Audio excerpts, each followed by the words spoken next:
David Sharp, dans la solitude de l'Everest.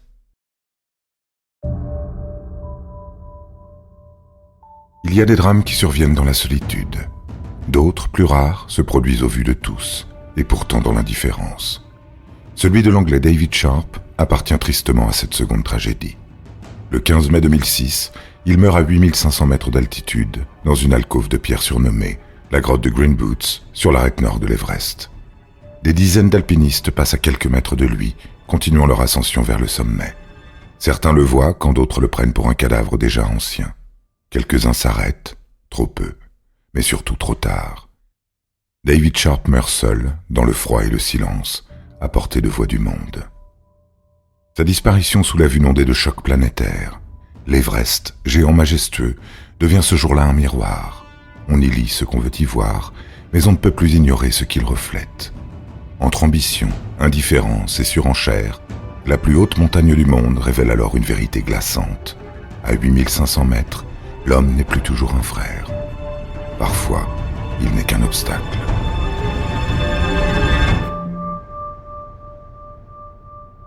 David Sharp est un ingénieur britannique de 34 ans, grimpeur par passion.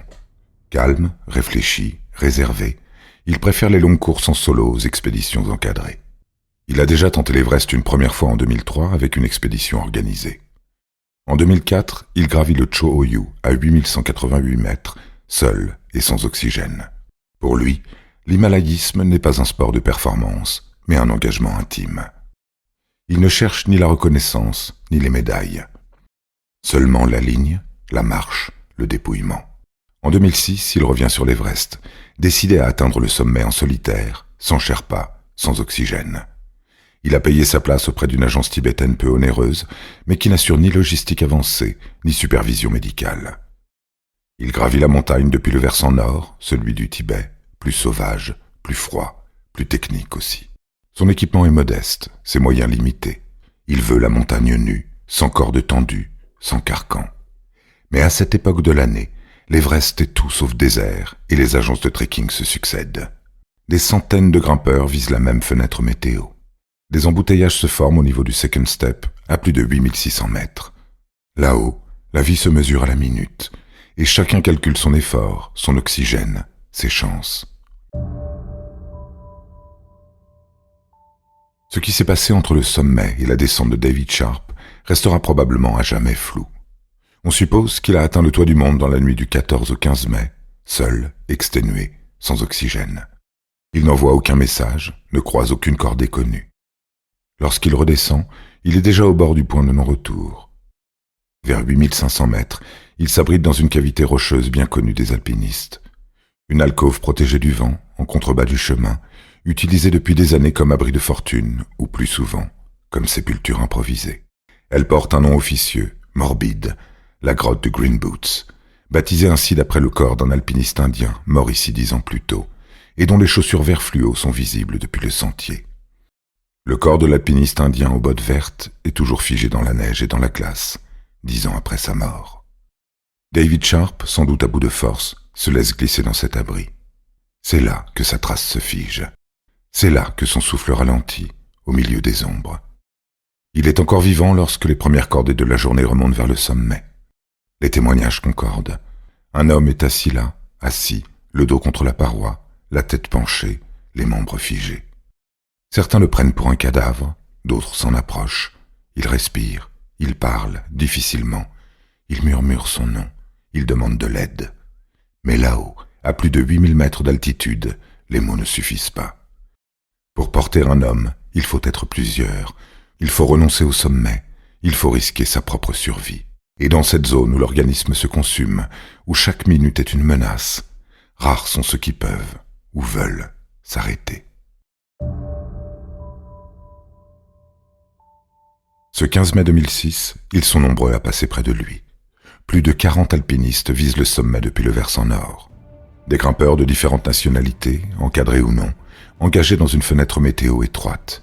Tous savent que l'Everest ne laisse qu'une poignée d'heures pour réussir et que l'oxygène artificiel n'autorise qu'un aller-retour. À ces altitudes, chaque détour, chaque pause prolongée peut coûter la vie. David Sharp, replié dans l'ombre de sa grotte, devient invisible. Pire, il devient un élément du décor. Une forme parmi d'autres, comme le corps de Green Boots avant lui. Certains le voient, reconnaissent un homme encore vivant, mais le jugent trop loin pour être sauvé. Le Néo-Zélandais Mark Inglis, amputé de 2 jambes et monté avec des prothèses, rapporte ce qu'il a vu, qu'il a hésité, qu'il a continué. Il déclarera ensuite « Il était trop tard, il ne pouvait plus bouger, on ne pouvait rien faire ». Plusieurs Sherpas, dans l'après-midi, tenteront pourtant de l'aider. Ils lui apportent une bouteille d'oxygène. L'un d'eux tente de lui réchauffer les mains. Un autre reste assis près de lui, le secoue, lui parle. Mais David est en hypothermie avancée.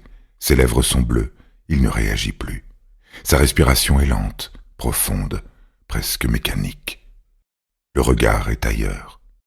Dans cet état, on ne peut plus marcher, et personne, là-haut, ne peut porter un homme seul sur des centaines de mètres, entre corniches, vides et rochers. La décision implicite se prend. Il va mourir là, et chacun continue sa route.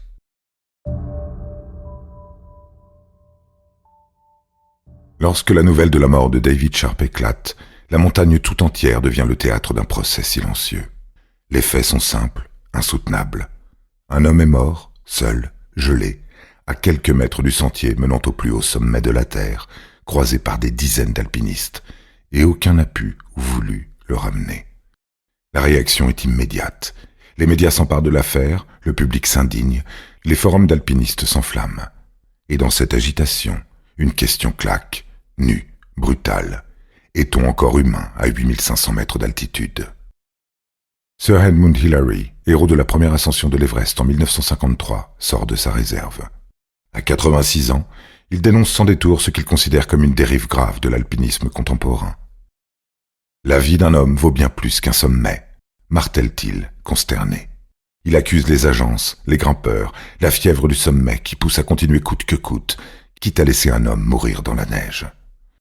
Dans le monde de l'alpinisme, cette phrase résonne comme une gifle, car elle touche un point sensible, longtemps repoussé dans les conversations. Jusqu'où peut-on aller pour atteindre le sommet? Jusqu'où peut-on ne pas aller pour ne pas redescendre bredouille? La défense, pourtant, est là aussi, portée par ceux qui savent ce qu'est la célèbre zone de la mort. À ces altitudes, explique-t-il, il n'y a plus d'altruisme simple. L'oxygène est rationné, la lucidité diminue, le moindre effort devient épuisement. Porter un corps, ou même assister un homme incapable de marcher, demande une énergie que personne n'a plus désormais. Sauver quelqu'un là-haut, c'est souvent condamner 2 personnes au lieu d'une. Et puis, Sharp était seul. Il n'avait ni Sherpa d'altitude, ni balise de détresse, ni équipe prête à intervenir. Était-ce alors aux autres de prendre le relais de sa solitude volontaire? La polémique enfle.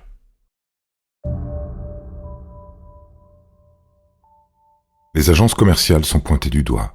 On les accuse d'avoir transformé l'Everest en autoroute, où la quantité prime sur la sécurité, où des grimpeurs mal préparés montent en file indienne, guidés, assistés, et souvent incapables de prendre la moindre initiative. Sur la montagne la plus haute du monde, la marge humaine semble s'être rétrécie au point de disparaître. Et ce jour-là, pour David Sharp, elle s'est effondrée. Mais au-delà du débat, l'affaire interroge l'essence même de l'acte d'alpinisme. Quelle valeur donne-t-on au sommet lorsqu'il devient un but isolé de tout le reste?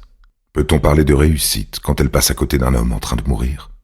Et surtout, quelle place laisse-t-on à l'éthique quand la survie elle-même est mise en jeu?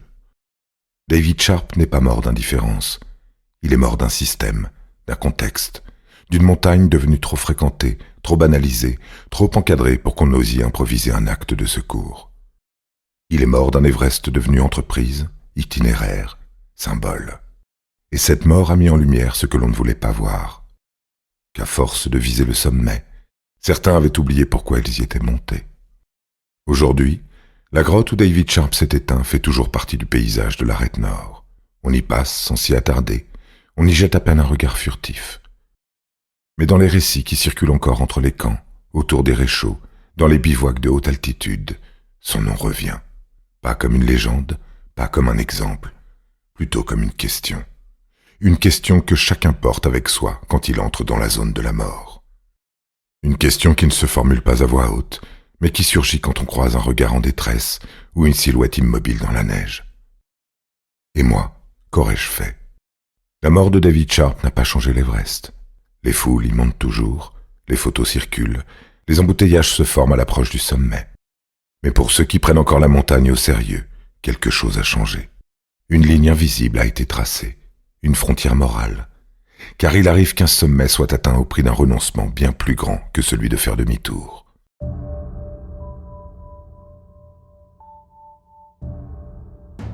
David Sharp est mort seul, mais il ne disparaîtra pas. Il appartient désormais à cette mémoire grise, celle que la neige recouvre, mais ne dissout jamais tout à fait. Une mémoire qui, là-haut, marche toujours un peu avec les vivants.